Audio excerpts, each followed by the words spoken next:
Hi guys, நம்ம இன்றைக்கி இந்த வீடியோவில் கஸ்டமைஸ் செயின் எப்படி மேக் பண்ணுறதுன்னு பார்த்துடலாம் வாங்க. அதுக்கு நான் செயின் எடுத்திருக்கேன். அதுக்கப்புறம் ஜம்ப் ரிங்ஸ், லாப்ஸ்டர் ஹூக், அதுக்கப்புறம் தேவையான டூல்ஸ் எடுத்திருக்கேன்.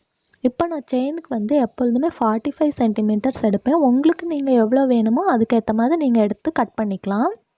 இப்போ நான் இந்த மாதிரி கட் பண்ணி நான் எடுத்துட்டேன். இப்போ வந்து நம்ம சாம் ஆட் பண்ணுறதுக்கு ஒரு ஜம்ப் ரிங் எடுத்து அதில் வந்து சாம் ஆட் பண்ணி அதோட ஹோலில் வந்து நம்ம செயினை வந்து நம்ம ஆட் பண்ணிக்கிறோம். இப்போ வந்து செயினுக்கு எப்பொழுதுமே நம்ம ரைட் ஹேண்ட் சைடில் வந்து ஹூக் வச்சா இன்னும் கம்ஃபர்டபுளாக இருக்கும். அதனால நான் ரைட் ஹேண்ட் சைடில் ஆட் பண்ணிக்கிறேன். அதுக்கு ஒரு ஜம்ப் ரிங் எடுத்து அதில் ஹூக் வந்து ஆட் பண்ணி அதை வந்து செயின் கூட வந்து நம்ம ஆட் பண்ணிக்கிறோம். இப்போ லெஃப்ட் ஹேண்ட் சைடில் ஒரு ஜம்ப் ரிங் ஆட் பண்ணிக்கிறோம்.